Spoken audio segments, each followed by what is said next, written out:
Welcome back to another video, and in this one I'm gonna paint the magnificent town hall from 3D layered scenery. 130 hours of print time and weighs about 1 kilo, so it's one complete roll of filament. Fully modeled interiors and just a super nice model that's gonna be the centerpiece for my big Mordheim board project. I undercoated it with Citadel sprays, just as I have previously shown you in other videos. Xandri Dust, the Fang, Mechanica Standard Grey was used to just spray paint all the parts before I start airbrushing.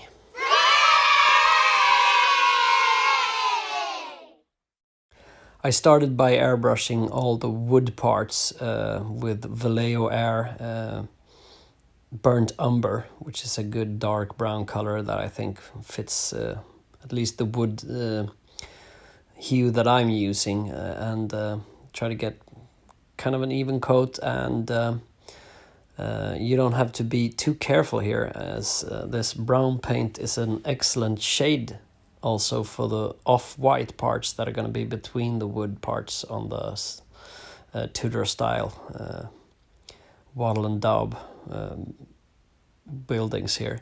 So I just try to be as neat as I can, but airbrushing, if you're going to be quick, yeah, you could be a little bit sloppy here. It doesn't really matter. So just trying to hit the wood parts from all angles, as I don't want them to be this Xandri Dust color on the sides. So it's more important to get all the wood parts brown than to be too careful about not hitting the Xandri Dust parts that are going to be white later on. So might look really sloppy now, but I'll get there, I promise you. Just keep watching.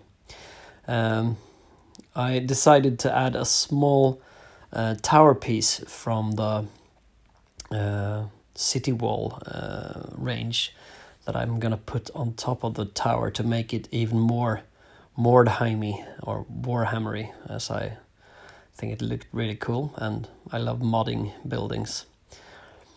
I then shaded all the stone parts with a kind of a zenithal underspray of some black primer from Vallejo Air range, and just hitting that from like 45 degrees underneath, and trying to get it in the deepest recesses of the building.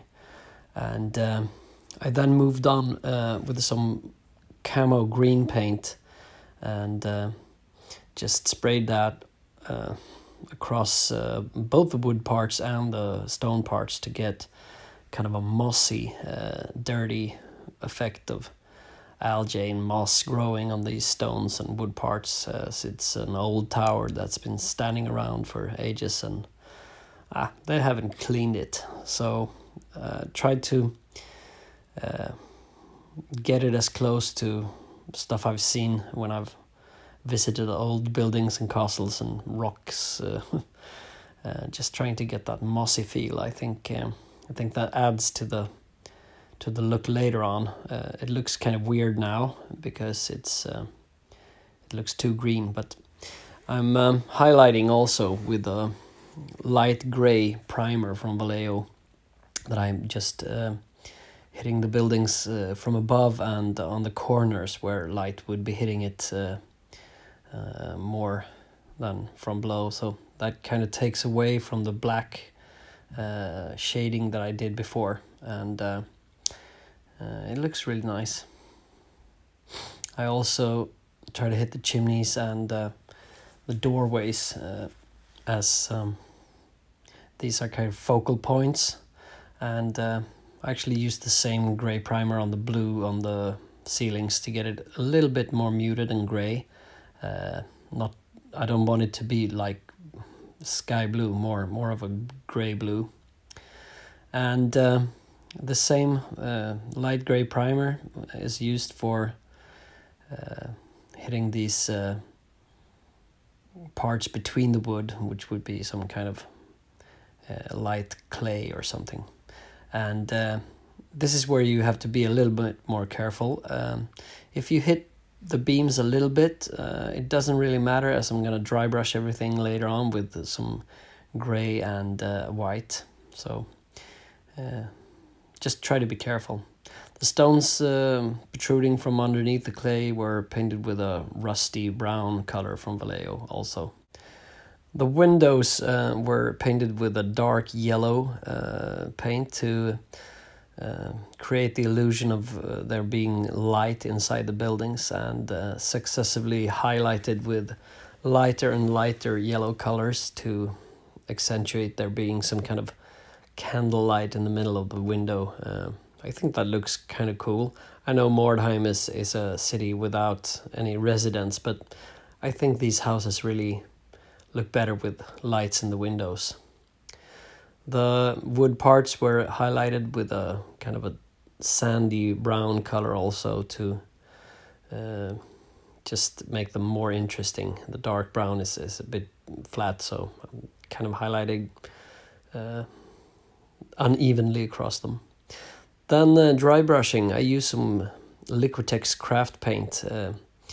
I took the gray color and just dry brushed everything.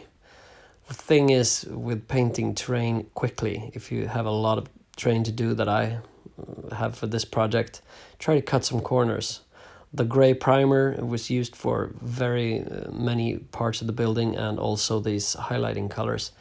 Terrain is never watched as closely as a finely painted miniature that you pick up and watch closely.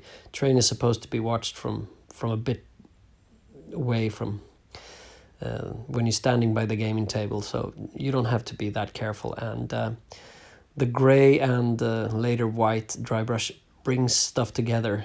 I actually dry brush the wood with gray also. It looks kind of good because wood is all often kind of grayish if it's been around and in weather situations. So just go nuts with dry brushing and just don't have too much paint on the brush. Wipe a lot of it off. I use a cardboard surface that I just remove most of the paint, and then just go nuts and dry brush everything. Just do it carefully, because if you do that, it looks really good.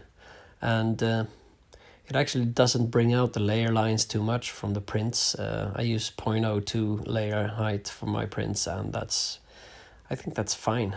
I think it looks really good, and these models are just so nicely and finely detailed that it looks awesome. And just go over everything until you're satisfied.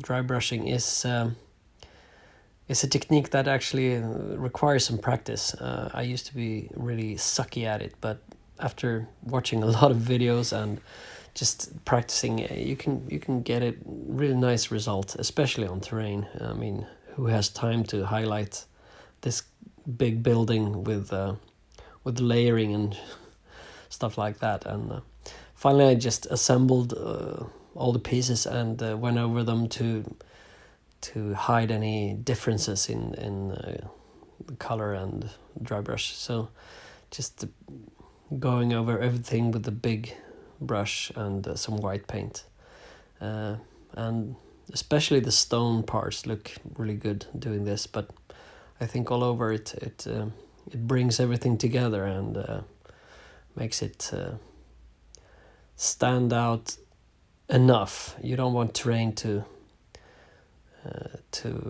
be the focal point of the game. The miniatures are going to be the things that stand out. So